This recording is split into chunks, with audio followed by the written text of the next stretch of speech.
Welcome students, তোমরা সবাই ভালো আছো নিশ্চয়ই। তো তোমাদের অনেকের অনুরোধ ছিল যে স্যার সামনে সেমিস্টার পরীক্ষা, যদি প্রশ্ন উত্তর আলোচনা করা হয় তাহলে খুব ভালো হয়। তো সেই কথাটা মাথায় রেখে আমি আজকে তোমাদের দ্রবণ চ্যাপ্টারের উপরে গুরুত্বপূর্ণ কতগুলো প্রশ্ন আলোচনা করব। তো তোমরা ভিডিওটা স্কিপ না করে যদি পুরোটা দেখো তাহলে অবশ্যই তোমাদের খুব উপকার লাগবে আশা করি। শুধু সেমিস্টার নয়, অন্যান্য প্রতিযোগিতামূলক পরীক্ষার ক্ষেত্রেও তোমাদের খুব কাজে লাগবে। আর যারা আমার এই চ্যানেল নতুন দেখছো, ভিডিওটা নতুন দেখছো, চ্যানেলটাকে অবশ্যই সাবস্ক্রাইব করবে এবং বন্ধুদের মধ্যে শেয়ার করবে। তো চলো আমরা মূল আলোচনায় ফিরি। তো দ্রবণ চ্যাপ্টারের উপরে প্রশ্ন উত্তর আলোচনা করতে গেলে প্রথমে আমরা কি করব না, যে যে টপিক থেকে প্রশ্নগুলো হয় সেগুলোকে আমরা আগে বেছে নেব। দেখো, যে যে টপিক থেকে প্রশ্ন হয় তাদের মধ্যে কিন্তু কি হয়, এই দ্রবণের গাঢ়ত্ব থেকে অনেক প্রশ্ন হয়। এখানে কি থাকে, এখানে মূলত নরমালিটি, মোলারিটি এগুলো থেকে প্রশ্ন হয়। এছাড়া তোমার দ্রাব্যতা, হেনরির সূত্র, এছাড়া রাউল্টের সূত্র, আদর্শ দ্রবণ, অনাদর্শ দ্রবণ, ধনাত্মক বিচ্যুতি, ঋণাত্মক বিচ্যুতি, অ্যাজিওট্রপিক মিশ্রণ, এইগুলো থেকে কিন্তু প্রশ্ন অনেক হয়। এছাড়া সংখ্যাগত ধর্ম, তোমরা তো জানো সংখ্যাগত ধর্ম কি কি, যেমন হচ্ছে তোমার বাষ্পচাপের আপেক্ষিক অবনমন, স্ফুটনাঙ্কের উন্নয়ন, হিমাঙ্কের অবনমন, অভিস্রবণ চাপ, এইগুলো। এছাড়া অস্বাভাবিক সংখ্যাগত ধর্ম থেকেও অনেক প্রশ্ন হয়। ভ্যান-টপ গুণক বা ভ্যান-টপ ফ্যাক্টর সম্পর্কেও কিন্তু অনেক প্রশ্ন হয়। তো চলো আমরা এই টপিকগুলোর উপরে কি কি মানে কেমন ধরনের প্রশ্ন হয় সেগুলো আলোচনা করব। তো প্রথমে আমরা দ্রবণের গাঢ়ত্ব থেকে প্রশ্ন উত্তর আলোচনা করব। তো দ্রবণের গাঢ়ত্বের উপরে প্রশ্ন উত্তর আলোচনা করতে গেলে আমাদের কতগুলো বিষয় কিন্তু ক্লিয়ার কনসেপ্ট থাকা দরকার। তো প্রথমে আমরা নরমালিটি বা মোলারিটি এগুলো কিভাবে নির্ণয় করতে হয় সেটা সংক্ষেপে জেনে নিই। দেখো, নরমালিটি যদি আমরা নির্ণয় করি তাহলে কি করব, দ্রবণে যে দ্রাব থাকে, যেটা দ্রবীভূত থাকে, তার মোট পরিমাণ কে যদি আমরা তার তুল্যাঙ্ক ভাগ এবং দ্রবণের যে আয়তন সেটা গুণ করে যদি ভাগ করি তাহলে কিন্তু নরমালিটি পেয়ে যাব। অবশ্যই কিন্তু এই যে আয়তনটা, এটা লিটার বা ঘন ডেসিমিটার এককে থাকলে এভাবেই নির্ণয় হবে। যদি সিসি বা এমএল এ থাকে তাহলে কিন্তু আমরা কি করব, এরকম উপরে 1000 গুণ করব। কেন না, 1 লিটার সমান 1 ঘন ডেসিমিটার, আর 1 ঘন ডেসিমিটার সমান হচ্ছে 1000 সিসি বা 1000 এমএল। তাই সিসি বা এমএল এ থাকলে সে নরমালিটি হোক কিংবা মোলারিটি হোক, যাই হোক, আমরা কিন্তু উপরে কি করব, এই 1000 গুণ করতে হবে। এরপরে দেখো, সেটা হচ্ছে মোলারিটি। মোলারিটিটাও একই রকম নির্ণয় করবে, শুধু তুল্যাঙ্ক ভারের জায়গায় আমরা কি করব, দ্রাবের আণবিক গুরুত্ব ব্যবহার করব। তাহলে কিন্তু আমাদের মোলারিটি নির্ণয় হয়ে যাবে। এছাড়া যেটা হচ্ছে ফর্মালিটি, ফর্মালিটি কিন্তু মোলারিটির মতোই, শুধু নামটা আলাদা। কিরকম না, যাদের অণুর অস্তিত্ব আছে তাদের ক্ষেত্রে মোলারিটি, আর যাদের অণুর অস্তিত্ব নেই তাদের ক্ষেত্রে আমরা ফর্মালিটি ইউজ করব। যেমন ধরো H2O, এটার ক্ষেত্রে আণবিক ভর পাওয়া যায়, কিন্তু NaCl এর ক্ষেত্রে আমরা কি করি না, এটা তো অণুর অস্তিত্ব নেই, তাই আমরা কি করব না, এটার যখন জলীয় দ্রবণ আমরা করতে যাচ্ছি তখন কিন্তু কি করি না, ফর্মালিটিটা ব্যবহার করব।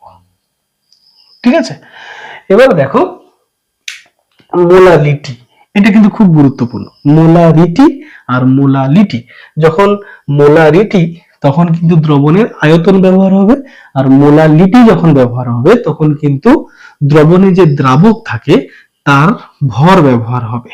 এবং সেক্ষেত্রে কিরকম হবে না, দ্রাবের পরিমাণ তার সঙ্গে 1000 গুণ করতে হবে, আর ডিভাইডেড বাই দ্রাবের আণবিক গুরুত্ব, কিন্তু এটা হচ্ছে দ্রাবকের ভর। ঠিক আছে, আগের গুলোতে কি ছিল, দ্রবণের আয়তন, আর এটাতে শুধু কিন্তু দ্রাবকের ভর। এটাই হচ্ছে পার্থক্য, আর বাকি সবকিছু একই রকম। এখানে একটা গুরুত্বপূর্ণ রিলেশন আমি রেখেছি, দেখো দুটো। প্রথমটা হচ্ছে কি, নরমালিটির সঙ্গে মোলারিটির কি সম্পর্ক। নরমালিটি থেকে মোলারিটি বা মোলারিটি থেকে নরমালিটি, পারস্পরিক এই রূপান্তরের ক্ষেত্রে আমরা এখানে এই এন ফ্যাক্টরটা তোমাদেরকে নির্ণয় করতে হবে। এটা করলেই খুব সহজে কিন্তু নরমালিটি থেকে মোলারিটি বা মোলারিটি থেকে নরমালিটি অনায়াসে রূপান্তর করা যাবে। এন ফ্যাক্টরটা কি? এখানে total charge of cation or anion, মানে জলীয় দ্রবণের দ্রাব যদি বিয়োজিত হয় তাহলে সেক্ষেত্রে যে মোট ক্যাটায়ন বা অ্যানায়নের যে চার্জ হয়, ক্যাটায়নের মোট চার্জ অথবা অ্যানায়নের মোট চার্জ, সেটাই হচ্ছে এন ফ্যাক্টর। ঠিক আছে, তো যখন প্রশ্ন আসবে এই সংক্রান্ত যে প্রশ্নটা রয়েছে সেটা হচ্ছে কি, একটি জলীয় দ্রবণের গাঢ়ত্ব 0.5 মোলাল, মানে মোলালিটিতে রয়েছে, তাহলে ওই দ্রবণে যে দ্রাবটা দ্রবীভূত রয়েছে তার মোল ভগ্নাংশ কত? দেখো, মোল ভগ্নাংশ নির্ণয় করতে গেলে আমাদের কোন কোন মানগুলো জানা দরকার? না, দ্রাবের মোল সংখ্যা এবং দ্রাবকের মোল সংখ্যা, এই দুটো কিন্তু জানতে হবে। তো এটা কিভাবে নির্ণয় করব?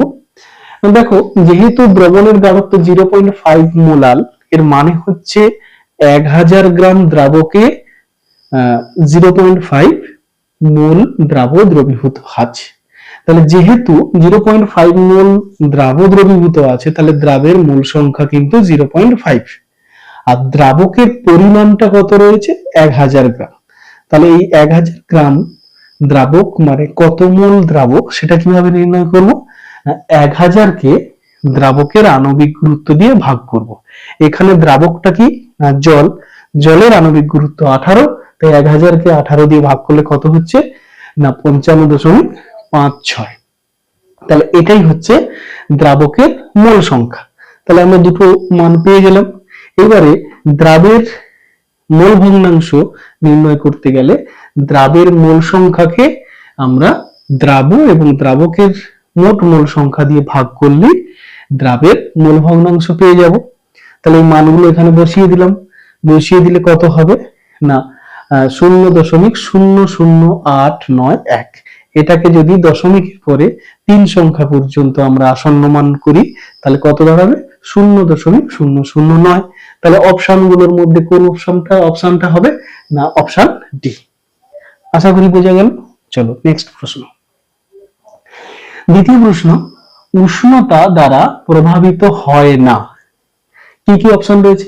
মোলারিটি ও মোলালিটি, দ্বিতীয় রয়েছে শুধু মোলালিটি, সি তে রয়েছে ফর্মালিটি ও নরমালিটি, ডি তে রয়েছে মোলালিটি ও মোল ভগ্নাংশ। দেখো, আমি প্রথমে যে গাঢ়ত্বগুলো আলোচনা করেছিলাম সেখানে কি ছিল? নরমালিটি, মোলারিটি, তারপরে ফর্মালিটি, আর ছিল মোলালিটি।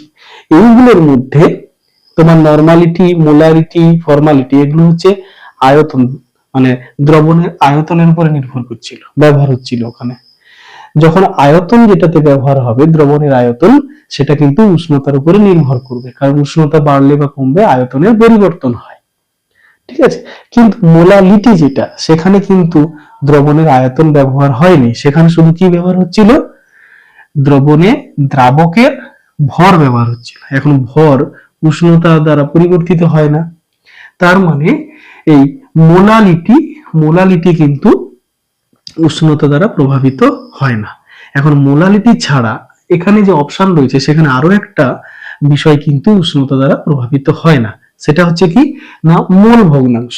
একটু আগের প্রশ্নটাই আমরা আলোচনা করলাম কিভাবে মোল ভগ্নাংশ নির্ণয় করা যায়।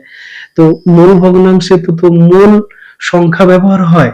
এখন মোল সংখ্যা উষ্ণতা দ্বারা প্রভাবিত হয় না, তার মানে মোল ভগ্নাংশও কিন্তু উষ্ণতা দ্বারা প্রভাবিত হয় না। তাহলে সঠিক অপশনটা কি হবে? মোলালিটি এবং মোল ভগ্নাংশ, অর্থাৎ অ্যান্সার হবে অপশন ডি। বোঝা গেল? চলো নেক্সট। পরের প্রশ্ন হচ্ছে, স্থির উষ্ণতায় 100 গ্রাম জলে 0.6 গ্রাম ইউরিয়া দ্রবীভূত করে একটা দ্রবণ তৈরি করা হলো। ওই দ্রবণের মোলারিটি বলা হচ্ছে এম এবং মোলালিটি হচ্ছে ছোট হাতের এম। এর মধ্যে সম্পর্কটা কি হবে? অর্থাৎ ইউরিয়া 100 গ্রাম জলে 0.6 গ্রাম ইউরিয়া দ্রবীভূত করেছি, দ্রবণটার আমরা মোলালিটি এবং মোলারিটি দুটো নির্ণয় করতে পারি। তাহলে এখন ওই মোলালিটি এবং মোলারিটি ওই দ্রবণের ক্ষেত্রে কার মানটা বেশি হবে? ঠিক আছে, বা কম হবে সেই সম্পর্কটা এখানে চেয়েছে। তো অপশন রয়েছে দুটো সমান হতে পারে, মোলারিটির চেয়ে ছোট হতে পারে, অথবা মোলারিটির চেয়ে বড় হতে পারে, বা কোনোটাই নয়। দেখো এটা করতে গেলে আমরা কি করব না, আমরা তো মোলালিটি আর মোলারিটি নির্ণয় করতে জানি। তো এই যে শর্তটা রয়েছে, এই শর্ত অনুযায়ী দুটো মানটা নির্ণয় করি কি হয়। দেখো মোলালিটি মানে হচ্ছে W2 into 1000 N2 into W1। তো এই অনুযায়ী যদি এই মানটা বসাই তাহলে কি দেখবো না 0.6 ইন্টু 1000 ডিভাইডেড বাই এখানে কি আছে 60 ইন্টু 100। এটা কি না দ্রাবকের ভরটা, ঠিক আছে।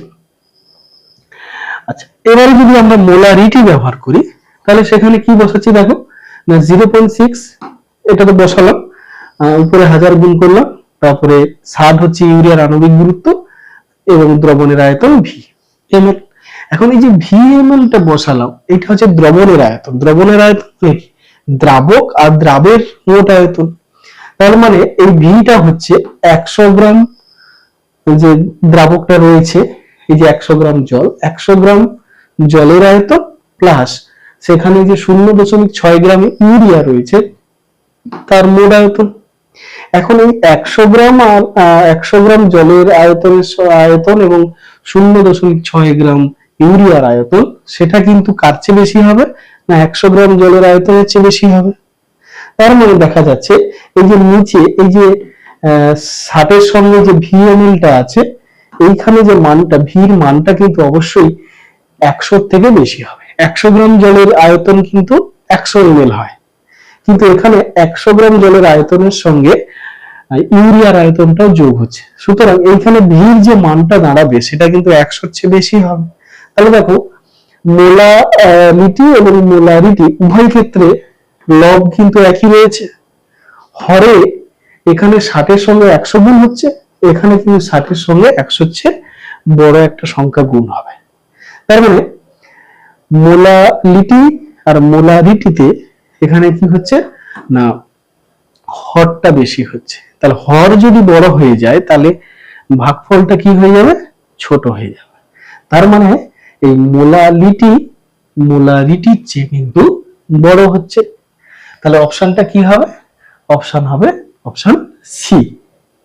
বুঝতে পারলাম? চলো নেক্সট 25 ml 2 মোলার HCl আর 75 ml 0.5 মোলার HCl, অর্থাৎ একই অ্যাসিড, দুটো ভিন্ন গাঢ়ত্বে রয়েছে আর দুটো ভিন্ন পরিমাণ আমরা কি করলাম একই সঙ্গে মিশিয়ে দেওয়া হয়েছে। ওই মিশ্রিত দ্রবণের চূড়ান্ত মোলারিটি কি হবে, যখন এইরকম প্রশ্ন থাকবে তখন আমরা এই সূত্রটা ব্যবহার করব। কি করব না প্রথমে যে দ্রবণটা রয়েছে তার মোলারিটির সঙ্গে দ্রবণের আয়তনটা গুণ করব, তার সঙ্গে দ্বিতীয় যে দ্রবণটা রয়েছে তার মোলারিটির সঙ্গে তার আয়তনটা গুণ করব, তাকে ভাগ করব কি দিয়ে না দুটো দ্রবণের মোট আয়তন দিয়ে ভাগ করে দেব। তাহলে এই মানগুলো এখানে বসিয়ে দিলাম। দেখো প্রথম দ্রবণের ক্ষেত্রে মোলারিটি কত রয়েছে 2, আয়তন রয়েছে 25, এটা বসালাম। অনুরূপ ভাবে আমরা দ্বিতীয় দ্রবণের ক্ষেত্রে 0.5 তার সঙ্গে 75 গুণ করলাম, আর মোট আয়তন কত 25 যুক্ত 75। তো এইটা যখন আমরা ক্যালকুলেশন করব তখন মানটা কত দাঁড়াবে 0.875। তাহলে এবারে দেখো কোন অপশনটা হবে, তাহলে অপশন হবে সি। ঠিক আছে, ভালো করে প্রশ্নটা দেখো। যদি একই পদার্থের এরকম দুটো ভিন্ন গাঢ়ত্বের দ্রবণকে একসঙ্গে মেশানো হয় তাহলে মিশ্রিত দ্রবণের যে মোলারিটি সেটা আমরা এই সূত্র দিয়ে নির্ণয় করব। কেমন? চলো নেক্সট। এরপরে দুটো আলাদা পদার্থের দ্রবণ রয়েছে নরমালিটিতে। দেখো পটাশিয়াম ফসফেট যেটা রয়েছে 0.1 নরমাল, আর অ্যালুমিনিয়াম সালফেট সেটাও 0.1 নরমাল। এই দ্রবণ দুটির মধ্যে কোনটির মোলারিটি বেশি? দেখুন দুটো পদার্থের নরমালিটিতে গাঢ়ত্ব রয়েছে, তাদেরকে মোলারিটিতে বের করে আমরা তুলনা করব কার মোলারিটি বেশি। তাহলে নরমালিটি থেকে মোলারিটি নির্ণয় করার ক্ষেত্রে আমি তো আগেই তোমাদের দেখিয়েছি যে রিলেশনটা ক্যাপিটাল এন মানে নর্মালিটি সমান এন ফ্যাক্টর ইনটু মোলারিটি। তাহলে এই যে সূত্রটা, এখান থেকে আমরা এম সমান কি বের করব, নর্মালিটি বাই এন ফ্যাক্টর। কেমন? তাহলে এই যে দুটো পদার্থ রয়েছে এদের ক্ষেত্রে আমরা এন ফ্যাক্টরটা বের করি। দেখো 0.1 নরমাল পটাশিয়াম ফসফেটের ক্ষেত্রে কি হচ্ছে না, পটাশিয়াম ফসফেটকে আমরা বিয়োজিত করব এরকম 3K plus plus PO4 3 minus. এখন ক্যাটায়ন এবং অ্যানায়ন তুমি যে কোনো একটার মোট চার্জ ব্যবহার করবে। দেখো যদি ক্যাটায়ন ব্যবহার করি তাহলে এখানে কি হবে, 3টে পটাশিয়াম প্লাস রয়েছে, তার মানে মোট চার্জ হচ্ছে +3। আবার যদি PO4 মানে অ্যানায়ন ধরি তাহলে এই PO4 এর একারই কিন্তু চার্জ হচ্ছে 3 মাইনাস। তার মানে ক্যাটায়ন এবং অ্যানায়নের যে মোট চার্জ তাদের সাংখ্য মান কিন্তু সমান 3। আমরা ওই সংখ্যাটাই ব্যবহার করব, ঠিক আছে, প্লাস মাইনাসটা নয়, শুধু সংখ্যাটা ব্যবহার করব, মোট চার্জের সংখ্যাটা। তাহলে পটাশিয়াম ফসফেটের ক্ষেত্রে হচ্ছে এন এর মান হচ্ছে 3, সেই কারণে তার যে গাঢ়ত্ব রয়েছে 0.1 তাকে মানে 3 দিয়ে ভাগ করছি।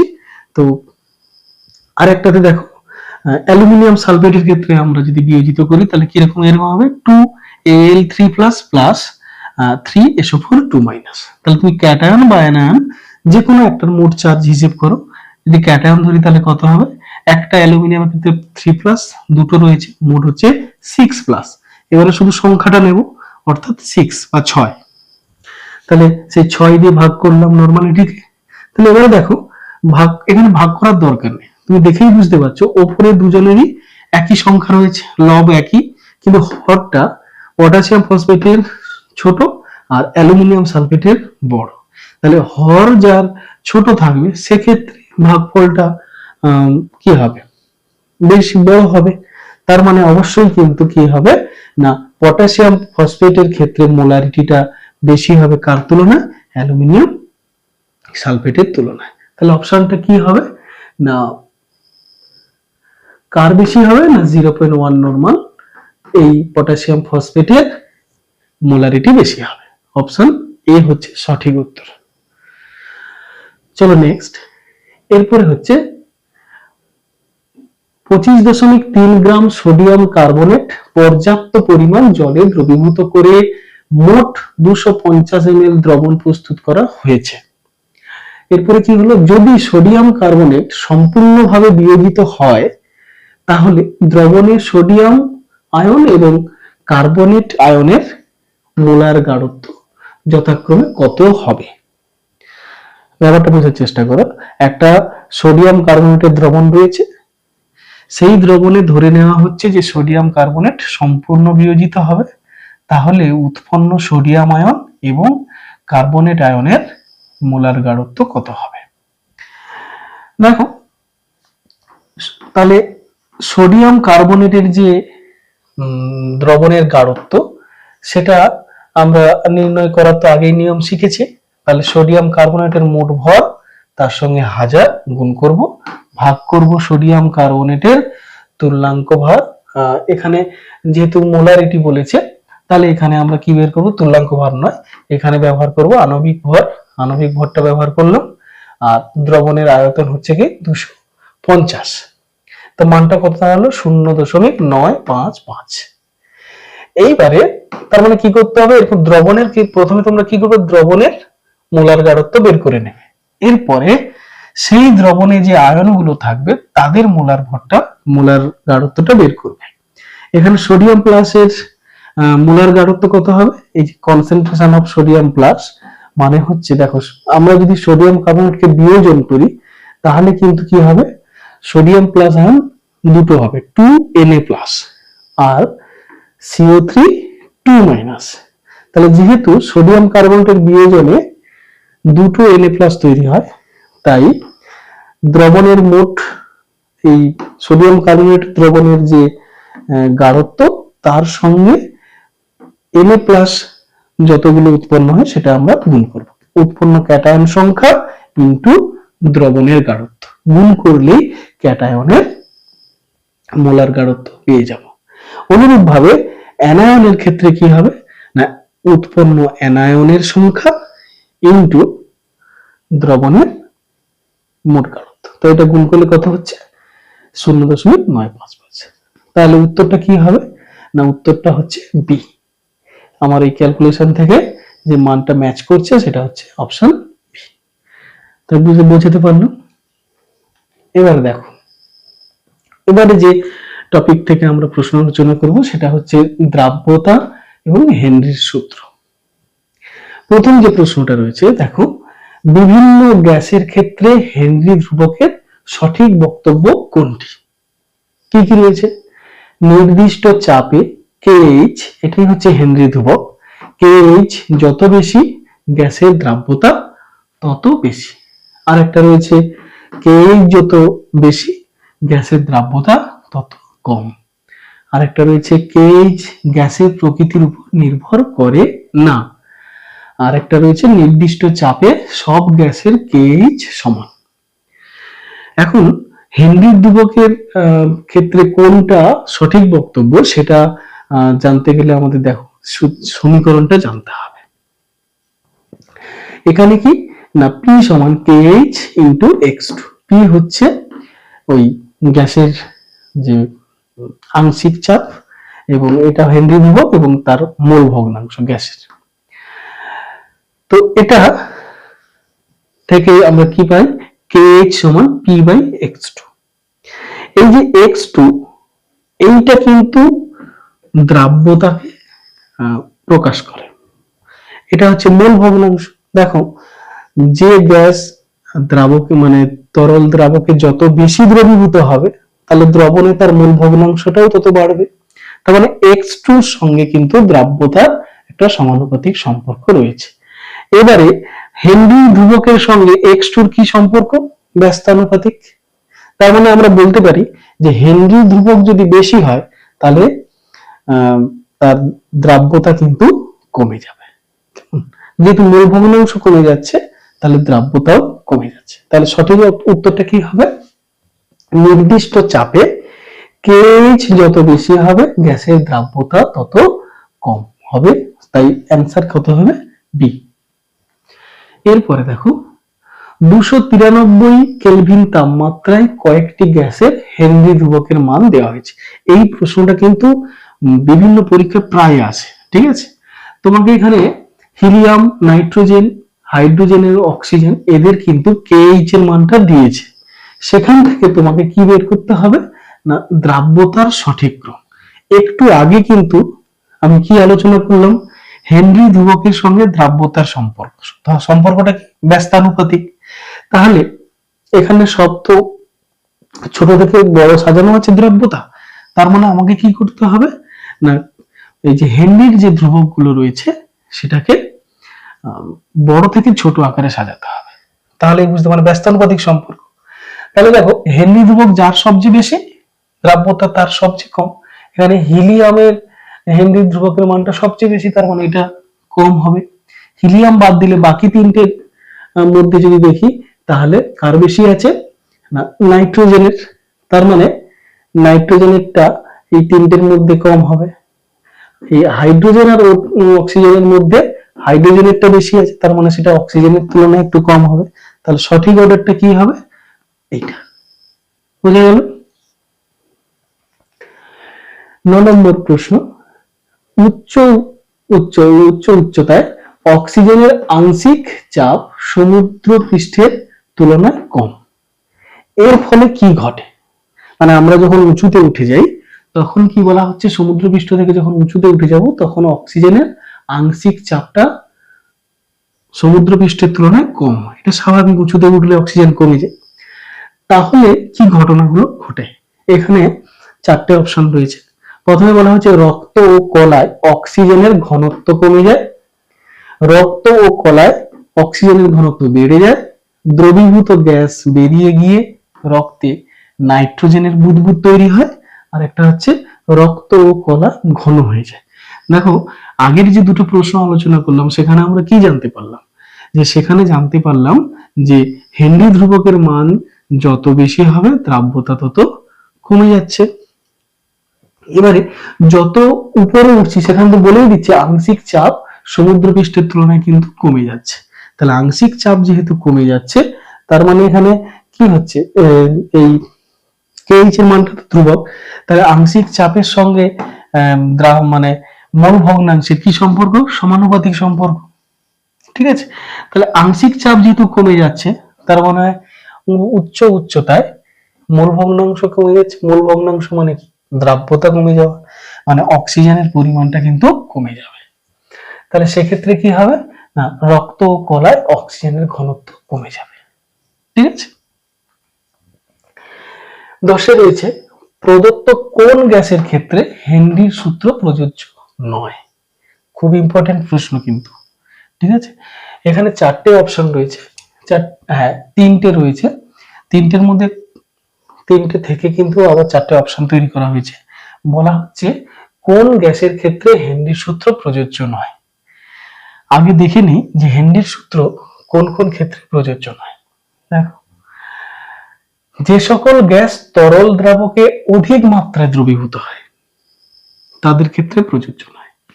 যে সকল গ্যাস তরল দ্রাবকের সঙ্গে বিক্রিয়া করে তাদের ক্ষেত্রে হেনরির সূত্র প্রযোজ্য নয়। যে সমস্ত গ্যাস তরল দ্রাবকে বিয়োজিত বা সংযোজিত হয় সেক্ষেত্রেও হেনরির সূত্র প্রযোজ্য নয়। গ্যাসের চাপ যদি খুব উচ্চ হয় বা উষ্ণতার মান যদি খুব কমে যায় তাহলে কিন্তু সেক্ষেত্রেও হেনরির সূত্র প্রযোজ্য হয় না। তাহলে হেনরির সূত্র কোথায় কোথায় প্রযোজ্য হয় না সেটা আমরা জানলাম। এই কনসেপ্টটা আমরা দেখো এই প্রশ্নটার ক্ষেত্রে কাজে লাগাবো। এখানে প্রথমে কি রয়েছে, NH3। NH3 তোমরা জানো, NH3 জলীয় দ্রবণ, মানে NH3 অধিক মাত্রায় কিন্তু জলে দ্রবীভূত হয়, তাহলে এটার ক্ষেত্রে প্রযোজ্য নয়। HCl, HCl কি হয়েছে, এটাও কিন্তু জলে প্রচুর মাত্রায় দ্রবীভূত হয় এবং এটা জলে দ্রবীভূত হয়ে কিন্তু বিয়োজিত হয়ে যায়, তাই না? তাহলে এটার ক্ষেত্রে প্রযোজিত নয়। HCl এর জলীয় দ্রবণে NH3 গ্যাসের দ্রবণ, দেখো HCl এর জলীয় দ্রবণে যদি NH3 গ্যাস দিই সেখানে একটা রাসায়নিক বিক্রিয়া ঘটবে, সুতরাং এদের ক্ষেত্রেও কিন্তু হেনরির ধ্রুবক প্রযোজ্য নয়। এবারে বলা হচ্ছে রক্তে হিলিয়ামের দ্রাব্যতা। দেখো রক্তে যদি হিলিয়াম দ্রবীভূত হয়, রক্তের সঙ্গে হিলিয়ামের কোনো বিক্রিয়া হয় না, হিলিয়াম বিয়োজিত বা সংযোজিত হয় না, আবার হিলিয়াম রক্তে অধিক মাত্রায়ও কিন্তু দ্রবীভূত হয় না। ঠিক আছে, তাহলে কোন গ্যাসের ক্ষেত্রে প্রযোজ্য নয় না, এখানে যে আমার 4টে অপশন রয়েছে তার মধ্যে এই NH3, HCl এবং HCl এর জলীয় দ্রবণে NH3, এইগুলোর মধ্যে কিন্তু হেনরির যে সূত্র সেটা প্রযোজ্য নয়। তাহলে সঠিক উত্তরটা কি হবে, অপশন বি। কারণ কি, অপশন বি তে এই 1 নম্বর 2 নম্বর এবং 3 নম্বর এদের কথাই বলা হয়েছে, এদের হেনরির সূত্র প্রযোজ্য নয়। নেক্সট দেখো, 298 কেলভিন তাপমাত্রায় দুটো গ্যাস রয়েছে এ এবং বি, তাদের হেনরি ধ্রুবকের মান যথাক্রমে দেওয়া রয়েছে। তাহলে নিচের কোন বক্তব্যটা সঠিক হচ্ছে। তো দেখো, যেহেতু এ গ্যাসের হেনরি ধ্রুবকের মান তুলনায় বি গ্যাসের হেনরি ধ্রুবকের মানটা বেশি, তাহলে অবশ্যই কিন্তু আমরা এখান থেকে দুজনের দ্রাব্যতা কার বেশি হবে জানতে পারছি। যার হেনরি ধ্রুবকের মান বেশি তার দ্রাব্যতা কম হবে, সুতরাং এ পদার্থের দ্রাব্যতা বি পদার্থের তুলনায় বেশি হবে। এখানে 4টে অপশন দেখি কি কি রয়েছে। এ এর দ্রাব্যতা বি এর চেয়ে বেশি, তার মানে আমাদের নিয়ম অনুযায়ী এই কথাটা ঠিক হচ্ছে। এবং দেখো XA সমান হচ্ছে 2.5 XB।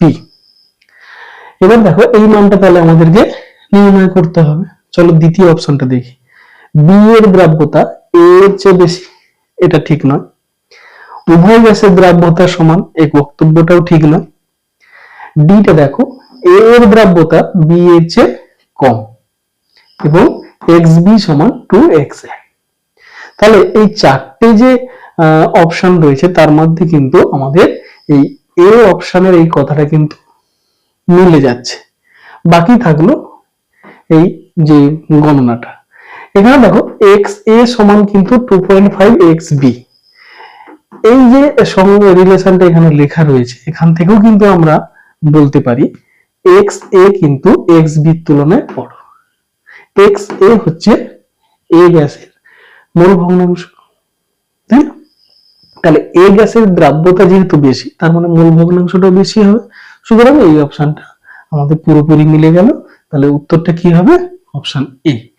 এবারে এই যে রিলেশনটা, এটা আমরা ক্যালকুলেশনও করতে পারি। এখানে ক্যালকুলেশনটা দেওয়া রয়েছে, তোমরা এটা নোট ডাউন করতে পারো এবং দেখে নিতে পারো। দেখো দেখো এই রাশিটা সমান করা হয়েছে কেন? না, এদের উভয়ের কিন্তু উভয় গ্যাসের কিন্তু আংশিক চাপ 1 বার লেখা আছে। ঠিক আছে, দেখো প্রশ্নটা আমি দেখাচ্ছি। এই যে আংশিক চাপ 1 বার, তখন দুজনেরই যেহেতু আংশিক চাপ সমান, সুতরাং এই দুটো রাশি পরস্পর সমান হবে এবং এখান থেকে মানগুলো বসালে এক্স এ সমান কিন্তু 2.5 এক্স বি হচ্ছে। ঠিক আছে, এরপরে যে টপিক গুলো থেকে প্রশ্নগুলো হয় সেটা হচ্ছে রাউটের সূত্র, আদর্শ অনাদর্শ দ্রবণ, অ্যাজিওট্রোপ, ধনাত্মক ঋণাত্মক বিচ্যুতি, অস্বাভাবিক সংখ্যাগত ধর্ম এবং ভ্যান টপ গুণক। এই টপিক গুলো থেকে আমি প্রশ্ন আলোচনা করছি। দেখো প্রথম প্রশ্ন যেটা রয়েছে, দুটো তরল রয়েছে এ এবং বি, তাদের বাষ্প চাপ দেওয়া রয়েছে, আবার তাদের মোল সংখ্যাও দেওয়া রয়েছে। তো দুটো তরলকে মিশিয়ে দিলে যে মিশ্রণটা তৈরি হবে, তাহলে সেই মিশ্রণের বাষ্পচাপটা কত হবে? তাহলে দুটো তরলের বাষ্পচাপ দেওয়া রয়েছে, মোল সংখ্যা দেওয়া রয়েছে, দুটো তরলকে মেশালে মিশ্রণের বাষ্পচাপ কত হবে? দেখো তার জন্য আমাদের একটা সূত্র রয়েছে, পি টোটাল, অর্থাৎ মিশ্রণের বাষ্পচাপ হচ্ছে কি না, ওই যে উপাদান তরলগুলো রয়েছে তার প্রত্যেকটার বিশুদ্ধ অবস্থার বাষ্পচাপ এবং তার মোল ভগ্নাংশ গুণ করতে হবে, দিয়ে যোগ করতে হবে। ঠিক আছে, তাহলে আমরা মিশ্রণের মোট বাষ্পচাপটা পেয়ে যাব। তার মানে এখানে এই যে পি নট এ এবং পি নট বি, এইটার মান কিন্তু দেওয়া রয়েছে, কিন্তু আমাদের বের করতে হবে কি এই এক্স এ এবং এক্স বি। এক্স এ এবং এক্স বি তোমরা আগেই জেনেছো কিভাবে নির্ণয় করতে হয়। দেখো এক্স এ নির্ণয় করতে গেলে কি করতে হবে, এ পদার্থের মোল সংখ্যাকে এ এবং বি দুটো পদার্থের মোট মোল সংখ্যা দিয়ে ভাগ করতে হবে। তাহলে এর মোল সংখ্যা 3 মোল, বি হচ্ছে 2 মোল, তাহলে মোট মোল সংখ্যা কত? 5। তাহলে 5 দিয়ে আমি যখন এর যে মোল সংখ্যা সেটাকে ভাগ করছি, তখন আমরা এক্স এ পেয়ে যাচ্ছি, আর এক্স বি এর বেলা কি হচ্ছে, বি এর মোল সংখ্যাকে মোট মোল সংখ্যা ভাগ করছি। ঠিক আছে, এবার এটা ক্যালকুলেশন করলে কত দাঁড়াবে না 72 টর। তাহলে অপশন উত্তর কত হবে? Option A. এবার দেখো এ বি এই দুটি উপাদান নিয়ে একটা দ্রবণ তৈরি, যেটা আদর্শ আচরণ থেকে ধনাত্মক বিচ্যুতি দেখাচ্ছে। তাহলে নিচে এই যে বক্তব্যগুলো রয়েছে এগুলো কোনটা সঠিক? তো এই প্রশ্নের উত্তর দিতে গেলে বলি যে ধনাত্মক বিচ্যুতি ঋণাত্মক বিচ্যুতি সংক্রান্ত প্রশ্ন কিন্তু প্রায় থাকে। তো তোমরা দেখবে দুটো পদার্থ যখন মেশানো হবে, সেই দুটি পদার্থের মধ্যে আন্তঃআণবিক আকর্ষণ বলের চেয়ে যদি উপাদানগুলোর নিজস্ব যে মানে অণুগুলো রয়েছে তাদের মধ্যে আকর্ষণ বল বেশি হয়, তাহলে কিন্তু সেটা ধনাত্মক বিচ্যুতি দেখাবে। আর যদি এর উল্টোটা হয় তাহলে ঋণাত্মক বিচ্যুতি দেখাবে। তাহলে এ এবং বি এই দুটো উপাদানের যে মিশ্রণে যে দ্রবণটা তৈরি হয়েছে সেখানে 3 রকমের আকর্ষণ বল থাকবে, এ আকর্ষণ বল, বি বি আকর্ষণ বল এবং এ বি আকর্ষণ বল। এই এ বি আকর্ষণ বলটা যদি এ এ এবং বি বি এই আকর্ষণ বলটা গুলো হচ্ছে যদি কম হয় তাহলে এটা ধনাত্মক বিচ্যুতি দেখাবে। তাহলে অপশনটা কোনটা হবে? সঠিক অপশন হবে অপশন বি। বোঝা গেল? নেক্সট, নিচের কোন মিশ্রণটি রাউল্টের সূত্র থেকে ধনাত্মক বিচ্যুতি দেখায়? এখানে কিন্তু তোমাদের 4টে যে অপশন রয়েছে, এখানে দুটো পদার্থের মিশ্রণে একটা যে দ্রবণ তৈরি হচ্ছে সেই দ্রবণগুলো উপাদানগুলোর নাম বলে দেওয়া হচ্ছে। ঠিক আছে, তো এখান থেকে তোমাকে আইডেন্টিফাই করতে হবে যে এদের মধ্যেকার আন্তঃআণবিক আকর্ষণ বলটা কি হচ্ছে। ঠিক আছে, তো তো দেখো এখানে প্রথম অপশনে রয়েছে বেনজিন আর টলুইনের মিশ্রণ, তারপরে রয়েছে অ্যাসিটোন আর ক্লোরোফর্ম, তারপরে হচ্ছে ক্লোরোইথেনের সঙ্গে ব্রোমোইথেন, ইথানল এবং অ্যাসিটোন। তাহলে যেহেতু আমার ধনাত্মক বিচ্যুতি দেখানোর কথা বলা হয়েছে, তার মানে উপাদানগুলোর নিজস্ব অণুগুলোর মধ্যে যে আন্তঃআণবিক আকর্ষণ বল সেটা বেশি হবে। দেখো বেনজিন টলুইন এদের মধ্যে সেরকম কোনো আন্তঃআণবিক আকর্ষণ বলের সেরকম পার্থক্য দেখা যাচ্ছে না, এটা আদর্শ দ্রবণ।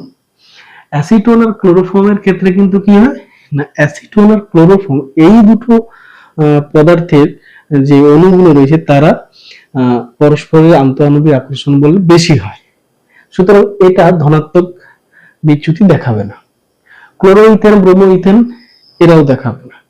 কিন্তু ইথানল আর অ্যাসিটোনের ক্ষেত্রে ইথানল এবং অ্যাসিটোনের অণুগুলোর মধ্যে আন্তঃআণবিক আকর্ষণ বলের তুলনায় ইথানল বা অ্যাসিটোন যে আন্তঃআণবিক আকর্ষণ বল সেটা অনেক বেশি হয়। কারণ না, ইথানলের যে অণুগুলো তারা পরস্পর কিন্তু হাইড্রোজেন বন্ডিং এর মাধ্যমে সংগঠিত অবস্থায় থাকে, সুতরাং এখানে এই ইথানল এবং অ্যাসিটোন এটাই হচ্ছে সঠিক উত্তর। কারণ কি না, দ্রাবক এখানে তো হিন্টস দেওয়া হয়েছে, দেখো ধনাত্মক বিচ্যুতি কারা দেখায় না, দ্রাবক দ্রাব আকর্ষণ বলটা যদি দ্রাবক বা দ্রাব আকর্ষণ বলের চেয়ে দুর্বল হয় তাহলে সেক্ষেত্রে ধনাত্মক বিচ্যুতি দেখায়।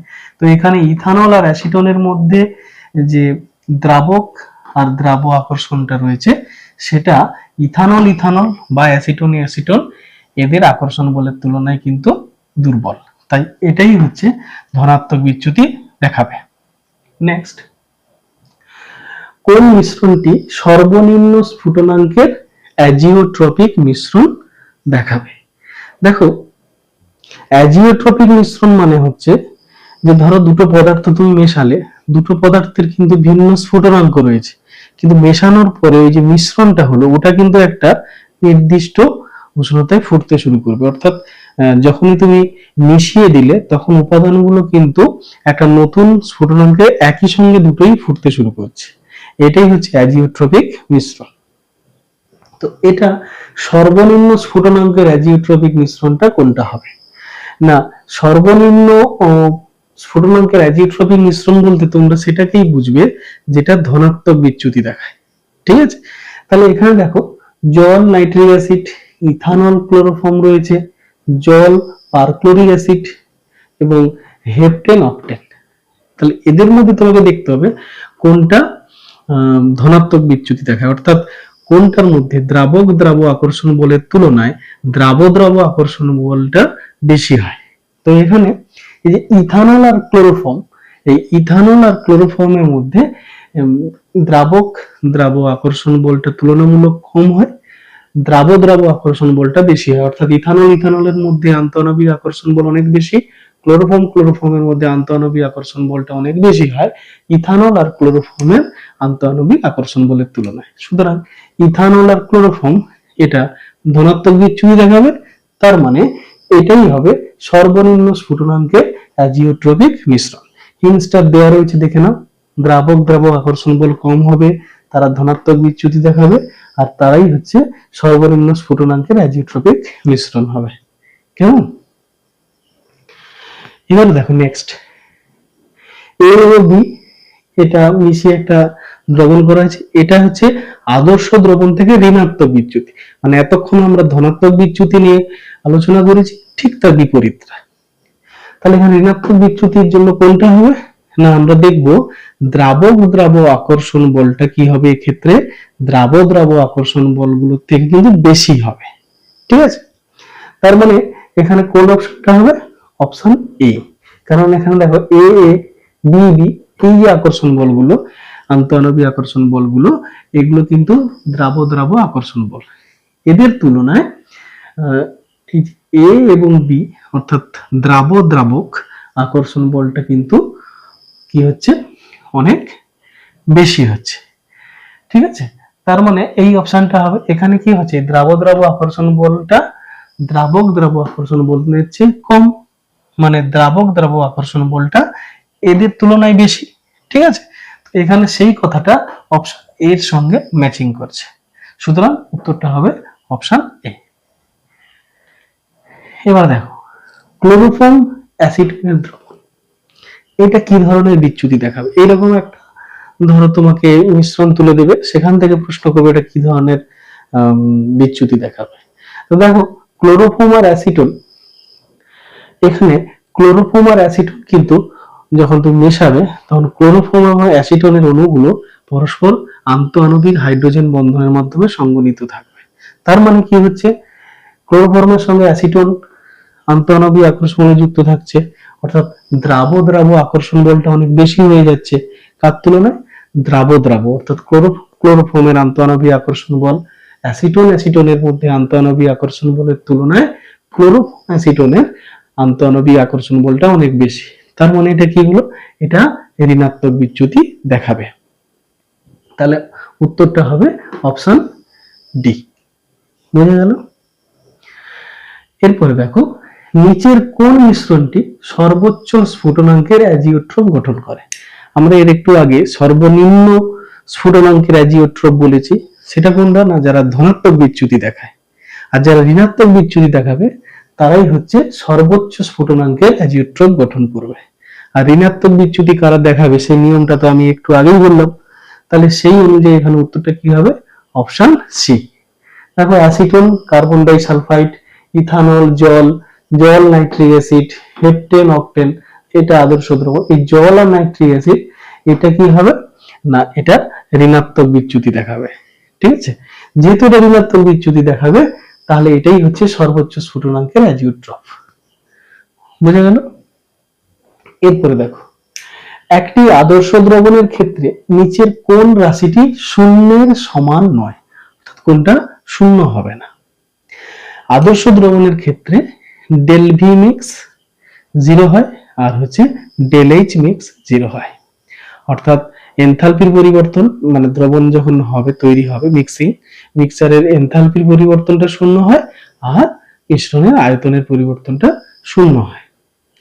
তাহলে শূন্য হবে না কোনটা? না দেখো এই এখানে যেটা রয়েছে সেটা হচ্ছে ডেলেস মিক্স, মানে এটা হচ্ছে এনট্রপি। এনট্রপি কখনো শূন্য হবে না। কেন? না, আদর্শ দ্রবণের ক্ষেত্রে কোনটা শূন্য হয়তো লেখাই আছে। দেখো যখন উপাদান দুটো মিশ্রণ তৈরি হলে সিস্টেমের কিন্তু বিশৃঙ্খলা বৃদ্ধি পায়, আর বিশৃঙ্খলার মাত্রা কিন্তু ডেলেস এর উপরে নির্ভর করে। সুতরাং ডেলেস মিক্স অর্থাৎ মিশ্রণের এনট্রপির পরিবর্তন সবসময় কি হয়? শূন্যের চেয়ে বেশি হয়, অর্থাৎ এটা কখনোই শূন্য হবে না। ঠিক আছে, নিম্নলিখিত কোনটি কলিগেটিভ ধর্ম বা কলিগেটিভ প্রপার্টি বা সংখ্যাগত ধর্ম? স্ফুটনাঙ্ক, অভিস্রবণ চাপ, বাষ্প চাপ, সবকটি। দেখো এখানে শুধুমাত্র এই কোনটা হবে না, অভিস্রবণ চাপ। আমরা জানি 4টি কলিগেটিভ প্রপার্টি রয়েছে। বাষ্পচাপের আপেক্ষিক অবনমন, এখানে শুধুমাত্র বাষ্পচাপ রয়েছে, সুতরাং এটা কলিগেটিভ প্রপার্টি নয়। স্ফুটনাঙ্কের উন্নয়ন, কিন্তু এখানে শুধু রয়েছে স্ফুটনাঙ্ক, এটাও তাহলে কলিগেটিভ প্রপার্টি নয়। হিমাঙ্কের অবনমন, এখানে হিমাঙ্ক সংক্রান্ত কোনো অপশন নেই। আর বাকি কি থাকলো? অভিস্রবণ চাপ, সেটা কিন্তু রয়েছে। তার মানে উত্তরটা কি হবে? অভিস্রবণ চাপ। কোন দ্রাবকে একটি অনুদ্বায়ী দ্রাব দ্রবীভূত করলে তার বাষ্পচাপ 10 মিলিমিটার এইচজি হ্রাস পাচ্ছে এবং দ্রাবের মূল ভগ্নাংশ কত? 0.2। যদি আমরা এই বাষ্পচাপের হ্রাসটা 20 মিলিমিটার এইচজি করি তাহলে তখন দ্রাবকের মূল ভগ্নাংশ কত হওয়া উচিত? তাহলে দেখো যখন বাষ্পচাপ আর মূল ভগ্নাংশ সংক্রান্ত প্রশ্ন থাকবে তখন আমরা এই রাউন্ডটির সূত্র বসাবো। সেটা কি? P0 - P divided by P0 x2। এখানে P0 হচ্ছে দ্রাবকের বিশুদ্ধ অবস্থার বাষ্পচাপ আর P হচ্ছে দ্রবণের বাষ্পচাপ।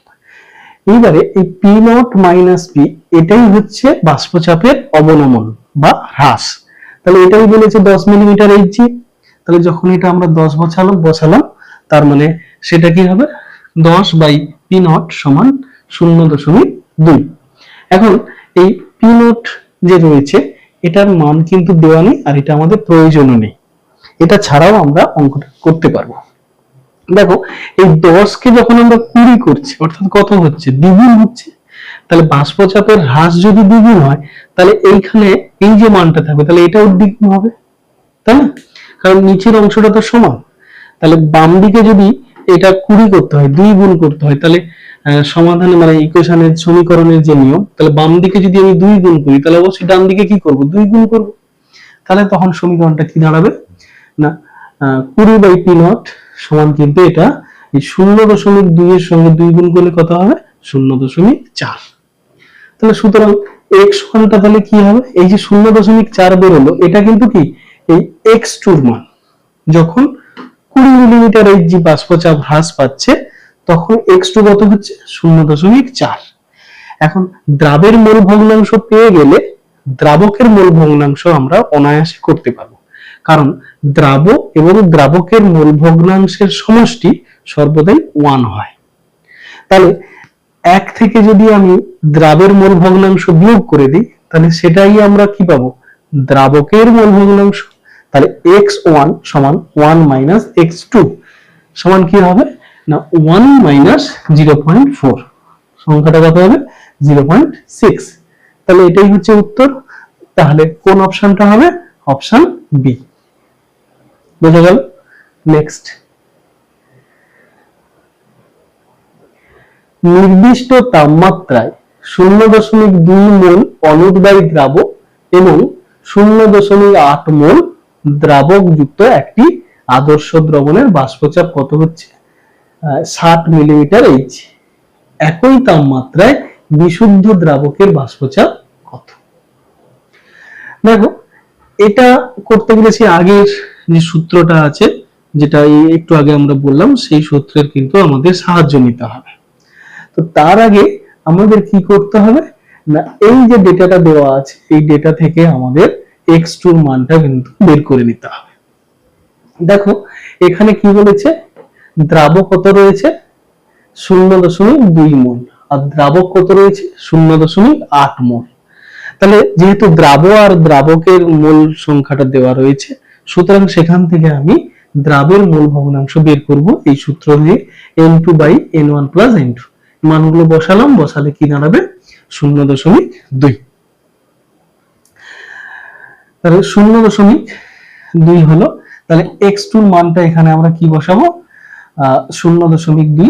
এবং যেহেতু আমাকে এখানে কি বলেছে, বিশুদ্ধ দ্রাবকের বাষ্পচাপ, অর্থাৎ আমাকে এই p0 এর মানটা বসাতে হবে। তাহলে এই সমীকরণটাকে আমরা এইভাবে লিখতে পারি, p0 সমান p/1 - x2। ঠিক আছে?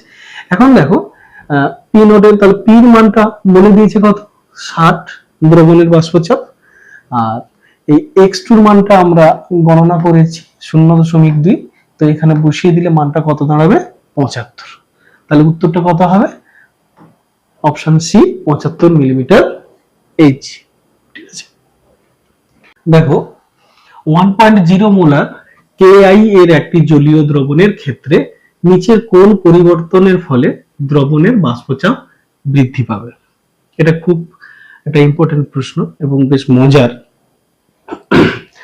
কি কি করা হলো না, ওই দ্রবণটাতে যদি NaCl যোগ করা হয়, ওই দ্রবণে যদি 1.0 মোলার KI যোগ করা হয়, 1.00 মোলাল, এটা মোলাল KI যোগ করলে বা জল যোগ করলে, তাহলে চারটার কোনটা করলে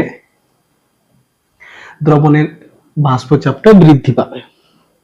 দেখো, দ্রবণের বাষ্পচাপ যে বৃদ্ধি পাবে, আসলে দ্রবণের মধ্যে যে দ্রাবক থাকে, দ্রাবকের কণাগুলো যত বাষ্প দশায় যেতে পারবে, ততই বাষ্পচাপটা বৃদ্ধি পাবে। ঠিক আছে?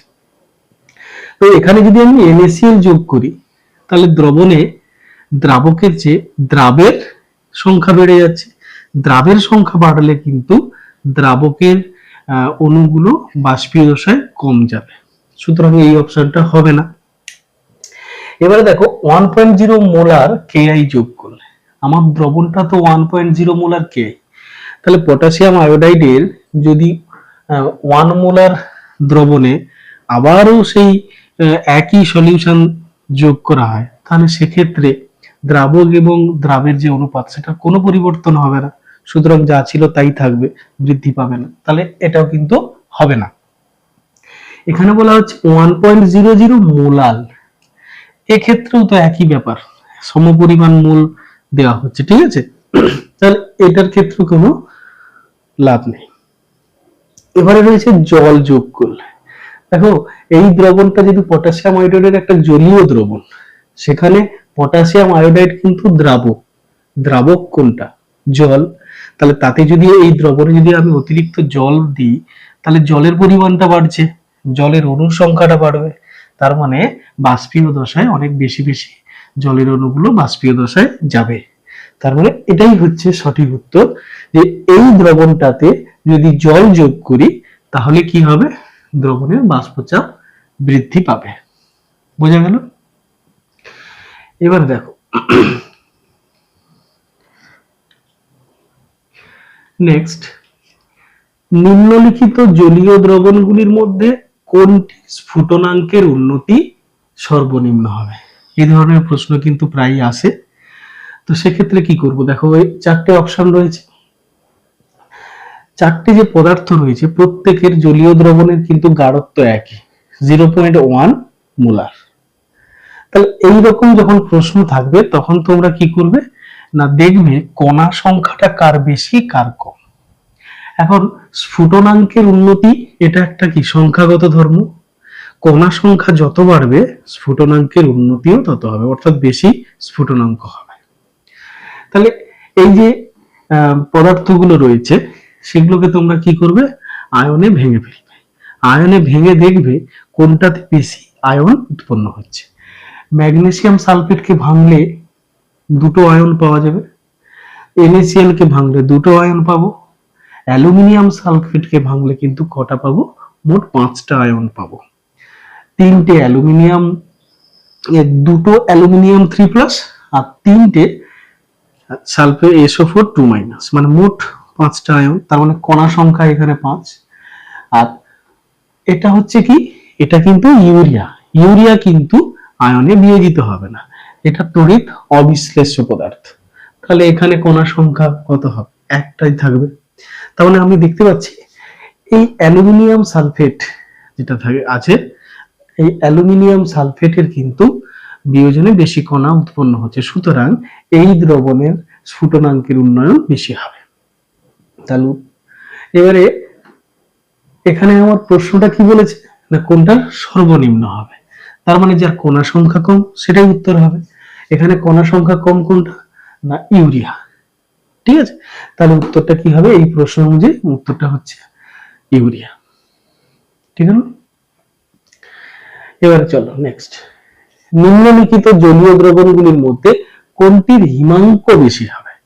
দেখো হিমাঙ্ক সংক্রান্ত প্রশ্ন হলে একটু ঠান্ডা মাথায় ভেবে উত্তর দেবে। এখানে দু রকমের প্রশ্ন হচ্ছে, হিমাঙ্ক আর হিমাঙ্কের অবনমন। তোমরা জানবে যার হিমাঙ্কের অবনমন বেশি হবে সেই দ্রবণের হিমাঙ্ক কিন্তু তত কম হবে, আর যার হিমাঙ্কের অবনমন কম হবে অর্থাৎ হিমাঙ্ক হ্রাস কম হবে, তার মানে সেই দ্রবণের হিমাঙ্কটা বেশি হবে, ঠিক আছে। তাহলে এখানে যেহেতু বলেছে কোন দ্রবণের হিমাঙ্ক বেশি হবে, তার মানে আমাকে কি করতে হবে, কার হিমাঙ্কের অবনমন কম হবে সেটা নির্বাচন করতে হবে। এবং সেটা কিভাবে নির্বাচন করব না, সেটা নির্বাচন করব কণা সংখ্যার উপরে। যার কণা সংখ্যা কম তার হিমাঙ্কের অবনমন কম আর তার হিমাঙ্কটা বেশি। এখানে দেখো একই রকম রয়েছে অপশনগুলো, এখানে কিন্তু ইউরিয়ার কণা সংখ্যা কম আর বাকিগুলো বিয়োজিত হলে কণা সংখ্যা বেশি বেড়ে যায়, সুতরাং এই দ্রবণের হিমাঙ্ক অবনমন কম হবে অর্থাৎ হিমাঙ্কের হ্রাস কম হবে, সুতরাং এই ইউরিয়ার জলীয় দ্রবণের হিমাঙ্কটা তুলনামূলক এদের তুলনায় বেশি হবে। তাহলে সঠিক উত্তর কি হবে? Option D. এবার দেখো নিম্নলিখিত জলীয় তড়িৎ বিশ্লেষ্য দ্রবণগুলির মধ্যে কোনটির স্ফুটনাঙ্কের উন্নতি সর্বনিম্ন হবে? স্ফুটনাঙ্ক কম বৃদ্ধি পাবে, যার কণা সংখ্যা কম তার কণা সংখ্যা যা বেশি হবে স্ফুটনাঙ্কের উন্নতি তার বেশি হবে। তাহলে এখানে কণা সংখ্যা কম কার দেখতে হবে। দেখো এখানে একটা অপশন গুলো যেটা রয়েছে এটা কিন্তু খুব মজার। এখানে কিন্তু সবার গাঢ়ত্ব কিন্তু সমান নয়। যখন এরকম গাঢ়ত্ব আলাদা থাকবে তখন কিন্তু এই ধরনের প্রশ্নের উত্তর দিতে গেলে আমাদেরকে কি করতে হবে না, এই গাঢ়ত্বের সঙ্গে এদের বিয়োজনে কটা কণা উৎপন্ন হয় সেই সংখ্যাটা গুণ করতে হবে, দিয়ে যে সংখ্যাটা তোমরা পাবে সেটা যার কম হবে তার স্ফুটনাঙ্কের উন্নয়ন কম হবে, যার বেশি হবে তার স্ফুটনাঙ্ক উন্নয়নটা বেশি হবে। এবারে আমরা এখানে কিভাবে নির্বাচন করছি দেখো। তাহলে ম্যাগনেসিয়াম সালফেটের ক্ষেত্রে কি হবে, 0.1 এর সঙ্গে গুণ করতে হবে কত, 2 গুণ করতে হবে। NaCl এর ক্ষেত্রে 0.05 এর সঙ্গে 2 গুণ করতে হবে। আর এই NaCl এর ক্ষেত্রে 1 এর সঙ্গে 2 গুণ করতে হবে, আর এটার সঙ্গে 0.1 এর সঙ্গে 2 গুণ করতে হবে। তাহলে দেখতে পাচ্ছি প্রত্যেকটা প্রায় 2 গুণ করতে হচ্ছে, কিন্তু এই সংখ্যাগুলো আলাদা। তাহলে এই সংখ্যাগুলোর মধ্যে সবচেয়ে কম কোনটা, ছোট হচ্ছে 0.05। সুতরাং 0.05 এর সঙ্গে 2 গুণ করলে যে সংখ্যাটা দাঁড়াবে সেটা আর বাকিগুলোর তুলনায় কি হবে, সবচেয়ে ছোট সংখ্যা হবে। সুতরাং এই 0.05 মোলার NaCl দ্রবণে স্ফুটনাঙ্কের উন্নতি সর্বনিম্ন হবে।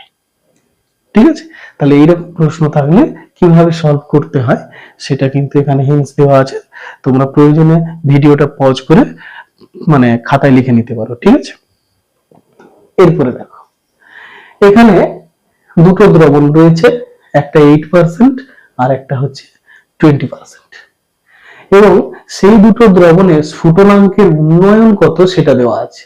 প্রথমটা হচ্ছে x1, দ্বিতীয়টা হচ্ছে x2। এবারে বলেছে দুটো দ্রবণকে যদি মেশানো হয় তাহলে সেই মিশ্র দ্রবণের যে স্ফুটনাঙ্ক সেটা হবে কত, স্ফুটনাঙ্কের যে উন্নয়ন মানে স্ফুটনাঙ্ক যে বৃদ্ধি সেটা কিন্তু হবে x3। এবারে এই x1, x2 এবং x3 এর মধ্যে সঠিক সম্পর্ক কি হবে দেখো। যদি এইরকম প্রশ্ন আসে তখন কিন্তু তোমরা কি করবে না, যে দুটো দ্রবণ মিশিয়ে একটা মিশ্র দ্রবণ তৈরি হচ্ছে তার স্ফুটনাঙ্কের উন্নয়ন ওই দুটো দ্রবণের যে নিজস্ব স্ফুটনাঙ্কের উন্নয়ন রয়েছে তার মধ্যবর্তী একটা মান হবে। অর্থাৎ x3টা এই x1 এবং x2 এর যে মান তার মধ্যবর্তী কোনো একটা মান হবে। তাহলে সেই অনুযায়ী এখানে অপশন কোনটা হতে পারে, অপশন সি হতে পারে অথবা অপশন ডি হতে পারে, কারণ এই দুটো অপশনে x3টা x1 এবং x2 মাঝে রয়েছে। কিন্তু এবারে প্রশ্ন হচ্ছে যে x1 এর থেকে বেশি হবে নাকি x2 এর থেকে বেশি হবে, তাহলে জানতে হবে x1 আর x2 এর মধ্যে কোনটা ছোট, তাই না? তো সেটা আমরা কিভাবে করব না, সেটা এইভাবে যেভাবে হিন্টস দেওয়া আছে এই সূত্রে বসিয়ে করতে পারো, কিন্তু সেই ক্যালকুলেশনটা একটু জটিল হবে, কিন্তু আমরা এটা খুব সহজেই কিন্তু নির্বাচন করতে পারবো। কি করব না, এই যে দ্রবণটা রয়েছে এইটার মোল সংখ্যা বের করব, আর এই দুটো দ্রবণেরও মোল সংখ্যা করব। তাহলে প্রথম ইউরিয়া জলীয় দ্রবণের মোল সংখ্যা কত হবে, এটা 8% রয়েছে। 8% মানে 8 গ্রাম রয়েছে, 100 ml হতে পারে বা 100 গ্রামে হতে পারে, যাই হোক এটা WW তে আছে মানে 100 গ্রামের মধ্যে রয়েছে। আর এটা রয়েছে 100 গ্রামের মধ্যে 100 গ্রাম জলের মধ্যে 20 গ্রাম গ্লুকোজ রয়েছে। তাহলে ইউরিয়া জলীয় দ্রবণে ইউরিয়ার পরিমাণ 8 গ্রাম, গ্লুকোজে হচ্ছে 20 গ্রাম। তাহলে 8 গ্রাম যদি ইউরিয়া হয়, 8 গ্রাম ইউরিয়াকে আর মানে কত মোল ইউরিয়া না 8 কে 60 দিয়ে, 60 হচ্ছে ইউরিয়ার আণবিক গুরুত্ব, সেটা দিয়ে ভাগ করলে কত হচ্ছে 0.13 হয়ে গেল। অনুরূপ ভাবে আমরা গ্লুকোজেরটা বের করব, গ্লুকোজের পরিমাণ হচ্ছে 20 গ্রাম, তাকে গ্লুকোজের আণবিক গুরুত্ব 180 দিয়ে ভাগ করলে কত হবে 0.11 মোল। এবারে দেখবে যার মোল সংখ্যাটা ছোট বা কম তার স্ফুটনাঙ্কের উন্নয়নটা কম হবে। ঠিক আছে, তার মানে এখান থেকে আমরা বুঝতে পারছি x2 স্ফুটনাঙ্ক এটা হচ্ছে ছোট আর এই x1টা হচ্ছে x2 থেকে বড়। আবার x2 আর x1 এর মাঝে থাকবে কি x3। তাহলে সমীকরণটা কি হবে, x2 less than x3 less than x1। ঠিক আছে, এরপরে দেখো, যদি একটি লঘু দ্রবণের মোলালিটি দ্বিগুণ করা হয় তাহলে মোলাল হিমাঙ্ক অবনমন ধ্রুবক এই kf এর মান কি হবে। মানে দ্রবণের মোলালিটি যদি দ্বিগুণ করে ফেলি তাহলে সেই দ্রবণের যে হিমাঙ্ক অবনমন ধ্রুবক সেটার কি পরিবর্তন হবে। দেখো, হিমাঙ্কের অবনমন ধ্রুবক এটা কিন্তু দ্রবণের গাঢ়ত্বের উপরে সেভাবে নির্ভর করে না। ঠিক আছে, সুতরাং এটা কি হবে, অপরিবর্তিত থাকবে। এরপরে দেখো, 1000 গ্রাম জলে 68.5 গ্রাম সুক্রোজ দ্রবীভূত করে একটা দ্রবণ প্রস্তুত করা হয়েছে। উৎপন্ন দ্রবণের হিমাঙ্ক কত হবে। এখানে সুক্রোজের মোলার ভর দেওয়া আছে, জলের kf এর মান দেওয়া আছে। দেখো, যদি এরকম প্রশ্ন থাকে তাহলে আমরা হিমাঙ্ক নির্ণয় করতে গেলে এই সূত্রটা, রাউল্টের যে সূত্র রয়েছে সেটা ব্যবহার করব। ডেল্টা টিএফ সমান kf m, m হচ্ছে মোলাল গাঢ়ত্ব দ্রবণের। তাহলে এই m এর মান বের করতে গেলে আমরা কিভাবে বের করব, একদম ভিডিওর প্রথমে কিন্তু মোলালিটি কিভাবে নির্ণয় করা হয় সেটা তোমাদেরকে আমরা বলেছি।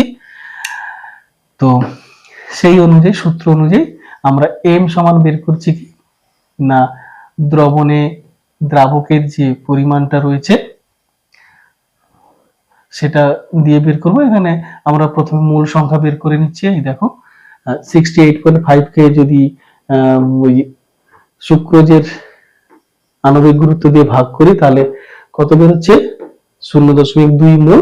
তাহলে এইটা কিন্তু রয়েছে কি 1000 গ্রাম জলের মধ্যে রয়েছে, তাহলে জলের ভরটা বসালাম আর উপরে সূত্রের জন্য 1000 যেমন বসানো তাহলে আলটিমেট কি হবে না, মোলালিটি 0.2 হবে। তো 0.2 মোলাল গাঢ়ত্ব m এর মান বেরোলো। তাহলে এই সমীকরণে যদি মানগুলো বসাই, kf আর m এর মানটা বসাই, তাহলে কি দাঁড়াবে 0.372 কেলভিন। ঠিক আছে, তো এখন এটা হচ্ছে হিমাঙ্কের অবনমন কতটা কমেছে, তাহলে হিমাঙ্কটা কত হবে। দেখো, জলের হিমাঙ্ক, এটা তো জলীয় দ্রবণ, তাহলে জলের হিমাঙ্ক আমরা জানি 0 ডিগ্রি বা হচ্ছে 0 ডিগ্রি সেন্টিগ্রেড বা 273 কেলভিন। এখন 273 থেকে এটা বাদ দিতে হবে, যেহেতু আমাকে এখানে অপশনটা যা রয়েছে সেন্টিগ্রেড স্কেলে রয়েছে, তাহলে সেন্টিগ্রেড স্কেলে নির্ণয় করব। দেখো, কেলভিন এবং সেন্টিগ্রেড স্কেল উভয় ক্ষেত্রে কিন্তু উষ্ণতার পার্থক্য একই। ঠিক আছে, তাহলে এটাকে 273 থেকে বিয়োগ করে আবার তাকে সেন্টিগ্রেডে নিয়ে যাওয়া এটা অনেকটা জটিল ক্যালকুলেশন। আমরা সরাসরি কিন্তু 0 থেকে এটা বাদ দিয়ে দিলে যেটা থাকবে সরাসরি পেয়ে যাব। কেমন, তাহলে সেই মানটা কত হবে না, -0.372 ডিগ্রি সেন্টিগ্রেড। তাহলে উত্তরটা কোনটা হবে, উত্তর হবে অপশন এ। বুঝতে পারলে। তাহলে সমীকরণ থেকে প্রথমে আমরা কতটা হিমাঙ্ক হ্রাস পাবে সেটা নির্ণয় করব, তারপরে দ্রাবকের হিমাঙ্ক থেকে বিয়োগ করে দিলে আমরা পেয়ে যাব যে দ্রবণের হিমাঙ্কটা কত হবে। এরপরে প্রশ্ন দেখো, এটা একটু অন্যরকম। ক্যাম্ফর বা কর্পূর প্রায় আমরা আণবিক ভর নির্ণয়ের কাজে ব্যবহার করি, কারণটা কি। এখানে অপশন রয়েছে, এটি সহজে পাওয়া যায়, এর কায়োস্কোপিক ধ্রুবক খুব বেশি, এটি উদ্বায়ী এবং এটি জৈব পদার্থের জন্য একটি ভালো দ্রাবক। আসলে কি হয়, যখন আমরা আণবিক গুরুত্ব নির্ণয় করি দ্রাবের, সেক্ষেত্রে যে সংখ্যাগত ধর্মগুলো রয়েছে সেগুলো নির্ণয় করতে গেলে একটু যদি পার্থক্য বেশি হয় আর কি মানের, তাহলে আমরা অনায়াসে সেটা পরিমাপ করতে পারি। তো সেক্ষেত্রে কর্পূরকে যদি আমরা দ্রাবক হিসেবে ব্যবহার করি, যদিও এটা উদ্বায়ী পদার্থ, কিন্তু এটা কিন্তু ভালো একটা দ্রাবক। একে তরলে পরিণত করা যায়, তরলে পরিণত করে তাতে যদি কোনো দ্রবীভূত করি তাহলে সহজেই কিন্তু আমরা আণবিক ভর নির্ণয় করতে পারি। কারণটা কি না এর এই যে ক্রায়োস্কোপিক যে ধ্রুবক অর্থাৎ হিমাঙ্ক অবনমন ধ্রুবক কেএফ এর মানটা খুব বেশি হয়, যার ফলে আমরা অল্প পরিমাণ দ্রাব দ্রবীভূত করলেও হিমাঙ্কের উল্লেখযোগ্য পরিবর্তন লক্ষ্য করি এবং সেখান থেকে আণবিক ভর নির্ণয় করা যায়। ঠিক আছে, পরের প্রশ্ন দেখো, 0.1 মোলার গ্লুকোজ দ্রবণ এবং 0.1 মোলার ইউরিয়া দ্রবণকে একটা অর্ধবেদ্য পর্দায় পৃথক করে রাখা হয়েছে এবং সমান উচ্চতায় রাখা হয়েছে, তাহলে কি ঘটবে?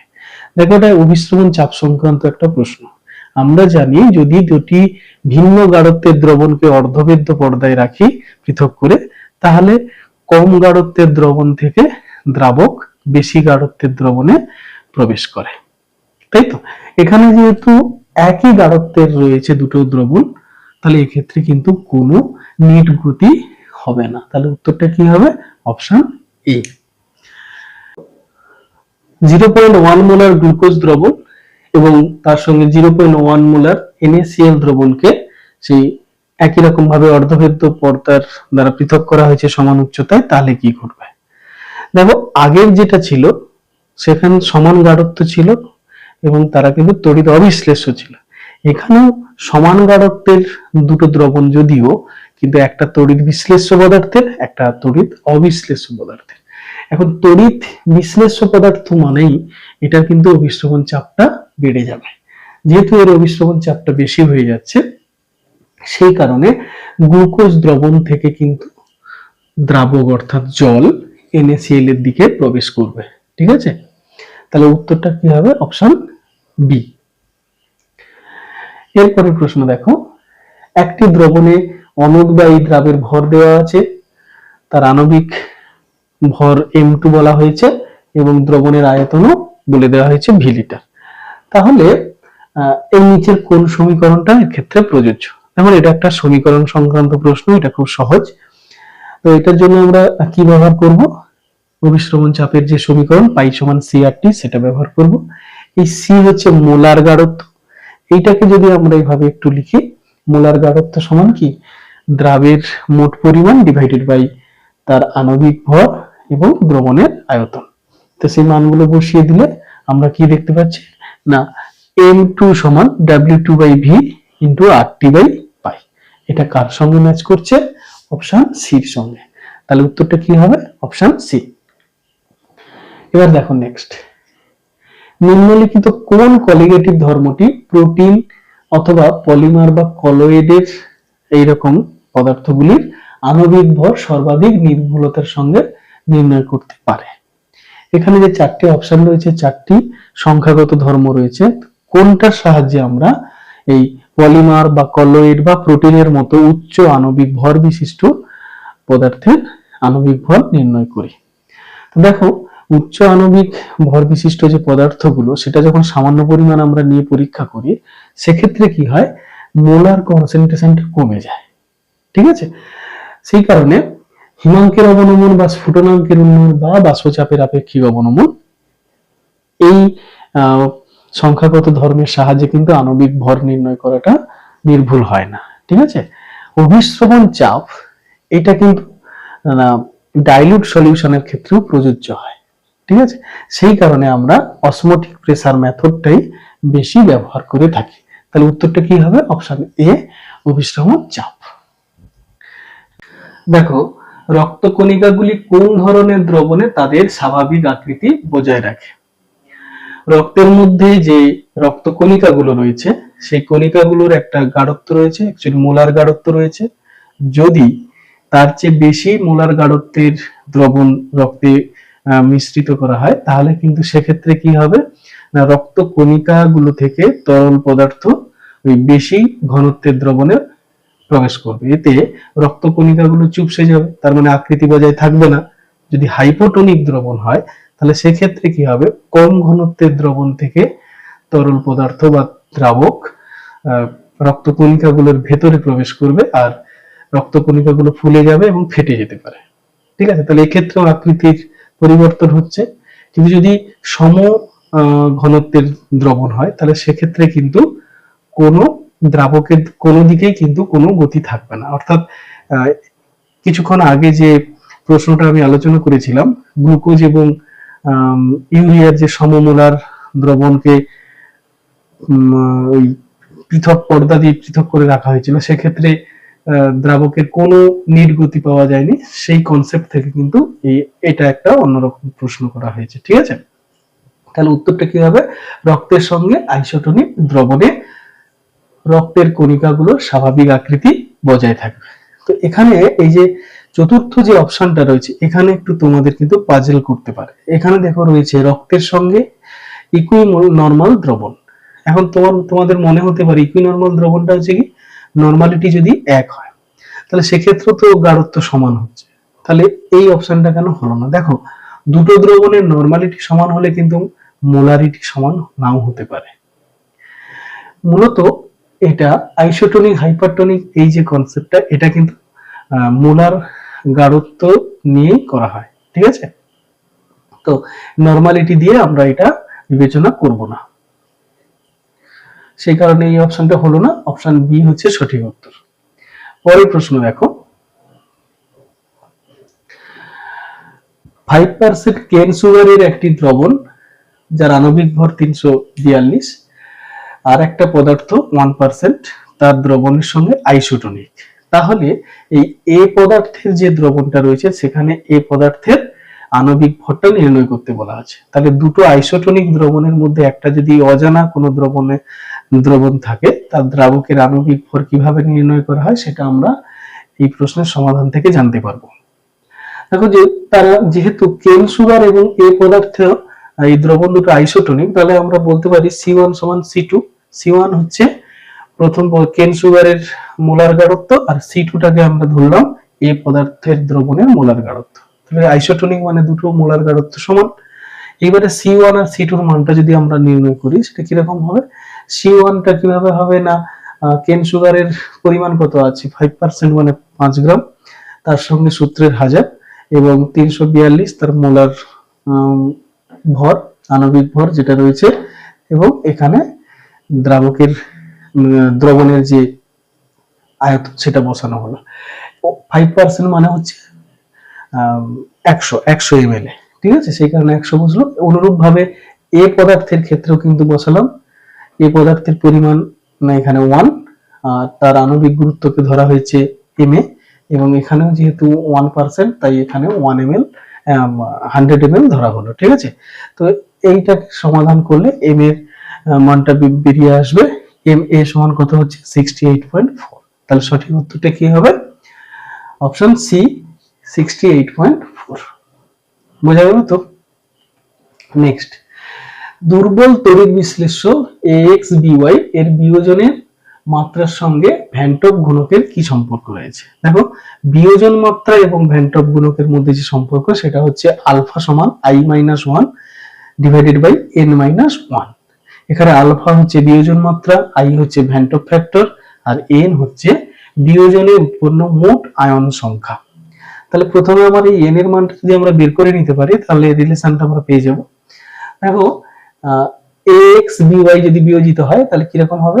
XAY plus YBX minus. ঠিক আছে, অর্থাৎ X সংখ্যক ক্যাটায়ন, Y সংখ্যক অ্যানায়ন, তাহলে মোট আয়ন কত হচ্ছে? X প্লাস Y, N সমান X প্লাস Y। এইটা যদি এই সূত্রে বসিয়ে দিই তাহলে আমরা উত্তরটা পেয়ে যাব। উত্তরটা কি হবে? অপশন এ, আলফা সমান I-1 divided by X plus Y minus 1। চলো নেক্সট, কোন যৌগ একটি দ্রাবকে বিয়োজিত হয় আর একটি দ্রাবকে সংযোজিত হয়, তাহলে ভ্যান-টপ ফ্যাক্টর এটা যথাক্রমে কি হবে? দেখো, কোন পদার্থ যদি কোন দ্রবণে বিয়োজিত হয় তাহলে সেক্ষেত্রে ভ্যান-টপ ফ্যাক্টর মানটা 1 এর চেয়ে বেশি হবে, আর যদি সংযোজিত হয় তাহলে 1 এর চেয়ে কম হবে। তাহলে সেই অনুযায়ী আমাদের কোন অপশনটার সঙ্গে মিলছে? এই অপশন সি, 1 এর চেয়ে বেশি এবং 1 এর চেয়ে কম। ঠিক আছে, নেক্সট, KI দ্রবণে HgI2 যোগ করা হলে নিচের কোন বক্তব্যটি সঠিক?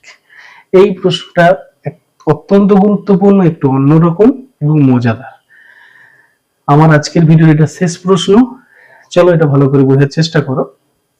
দেখো, প্রথমে তোমাদের মনে হতে পারে যে KI দ্রবণে যখন HgI2 দ্রবীভূত করা হচ্ছে তাহলে ওই দ্রবণে মানে কণা সংখ্যা বৃদ্ধি পাচ্ছে, এটা স্বাভাবিক মনে হতে পারে, কিন্তু এর উল্টোটা হয়। HgI2 দ্রবীভূত করলে কণা সংখ্যা হ্রাস পায়। ব্যাপারটা বোঝার চেষ্টা করো।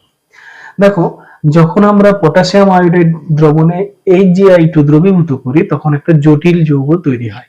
পটাশিয়াম আয়োডাইডের সঙ্গে HgI2 বিক্রিয়া করে কি উৎপন্ন করে? K2HgI4 এই জটিল যৌগটা কিন্তু তৈরি করে। এই জটিল যৌগ তৈরি হওয়ার সময় 2Ki তার সঙ্গে HgI2 যুক্ত হয়।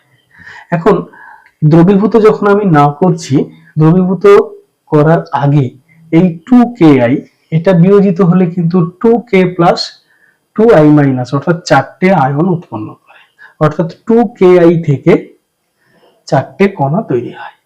ঠিক আছে, কিন্তু যখন HgI2 তুমি দ্রবীভূত করবে তখন এই 2Ki থেকে HgI2 সঙ্গে যুক্ত হয়ে কি তৈরি হচ্ছে? K2HgI4, যেটা বিয়োজিত হলে 3টি আয়ন উৎপন্ন হয়, 2K প্লাস আর HgI4 2 মাইনাস। তাহলে কি হলো? দ্রবীভূত করার আগে 2Ki থেকে 4টে আয়ন উৎপন্ন হয়, আর দ্রবীভূত করলে তখন কি হচ্ছে? 3টে আয়ন উৎপন্ন। তাহলে কণা সংখ্যা হ্রাস পেয়ে যাচ্ছে। এই কণা সংখ্যা যেহেতু হ্রাস পেয়ে যায়, তাহলে আমরা এবারে দেখি কোন অপশনটার সঙ্গে ব্যাপারটা মিলে যায়। প্রথমে রয়েছে দ্রবণের বাষ্পচাপ বৃদ্ধি পাবে। দেখো, কণা সংখ্যা যেহেতু হ্রাস পাচ্ছে তাহলে অবশ্যই দ্রবণের বাষ্পচাপ বাড়বে, তার কারণ দ্রাবের কণা সংখ্যা হ্রাস পেলে দ্রাবকের কণাগুলো বাষ্পীয় দশায় বেশি পরিমাণে যেতে পারে। তার মানে এই কথাটা ঠিক রয়েছে। পরের অংশে কি রয়েছে? স্ফুটনাঙ্ক বৃদ্ধি পাবে। দেখো, কণা সংখ্যা যদি দ্রবণে হ্রাস পায় তাহলে স্ফুটনাঙ্ক কিন্তু বাড়বে না, স্ফুটনাঙ্ক কমে যাবে। ঠিক আছে, মানে স্ফুটনাঙ্কের উন্নয়নটা বেশি হবে না, স্ফুটনাঙ্কের উন্নয়ন কম হবে। তাহলে স্ফুটনাঙ্ক বৃদ্ধি পাবে কথাটা বলা যাবে না, তাই না? কণা সংখ্যা যেহেতু হ্রাস পাচ্ছে স্ফুটনাঙ্কটা কমে যাবে। অপশন বি দেখি বলছে দ্রবণের বাষ্পচাপ বৃদ্ধি পাবে, এটা তো ঠিকই আছে। দ্বিতীয় কথাটা কি বলছে? হিমাঙ্ক বৃদ্ধি পাবে। দেখো, কণা সংখ্যা যেহেতু হ্রাস পাচ্ছে তাহলে দ্রবণের হিমাঙ্কের যে অবনমন ঘটে সেই অবনমন কিন্তু কম হবে। ঠিক আছে, অর্থাৎ হিমাঙ্ক হ্রাস কম হবে, তার মানে হিমাঙ্কটা বেশি থাকবে, তাই না? তার মানে এই অপশন বিটা কিন্তু মিলে যাচ্ছে। তাহলে সঠিক উত্তর কি হবে? Option B. তো আশা করি মোটামুটি সমস্ত প্রশ্নের উত্তর তোমরা বুঝতে পারলে। তো এই অধ্যায় থেকে আমি গুরুত্বপূর্ণ প্রশ্নগুলো আলোচনা করেছি, আশা করি এটা তোমাদের কাজে লাগবে। ভিডিওটা যদি ভালো লাগে অবশ্যই এটাকে শেয়ার করবে, লাইক করবে আর সাবস্ক্রাইব করবে।